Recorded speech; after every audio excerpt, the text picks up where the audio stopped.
Potika avokoa ny akamaroan'ny trano fipetrahana, tsy misy ny hanina hohanina, tsy mbola mandeha ny sekoly ny mpianatra, vokatry ny fahasimbanana velany Rivodoza Basiray sy Eminaty ato amin'ny fokontany Ambonato, commune Masara Sud, distrikt'ny Mananjary. Mitantara ny fiainan'izy ireo ireto renim-pianakaviana ireto izay mbola ao anatiny alahelo tanteraka. Ny trano sy mandary fiainana lafo vola sisy. Izay ho resaka tatamizay ho ienana eto. Rasy manjarinjary amin'izany ny zaza da mivalagna. Ny magnano rasy manjarinjary marary rasy hoanina dia matanjaka be sy da somy ny fahasahiranana.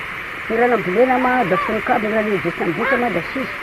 Ny vadiko ma damba sy nahita ina amin'io. Izaho ny tondra anazy aho. Dia tsy zaka misy tiky.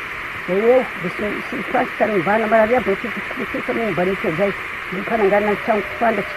Ny aby mahatonga anahy eto. Ny rahoana ma da fandatsy beka eo. Da dia eto anareo da ndravaina amin'ny revana zay misy ny tenana itia.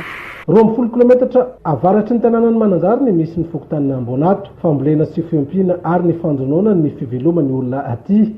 Manoloana izany fahantrana mianjady amin'ny vahoaka izany dia nanatitra fanampiana ny fikambanana taminy, vary, menaka, siramamy, sira ary savony no natolotra tamin'izany. Eto ny tenanay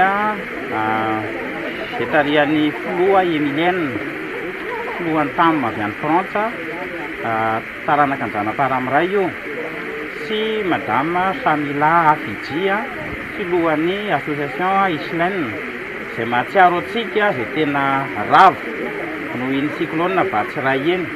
Ireo association anankiroa ireo moa dia association privé tonga mitondra ireto tantely tababata mba ho fampahirezana antsika izay nolalovany iny Rivodoza iny.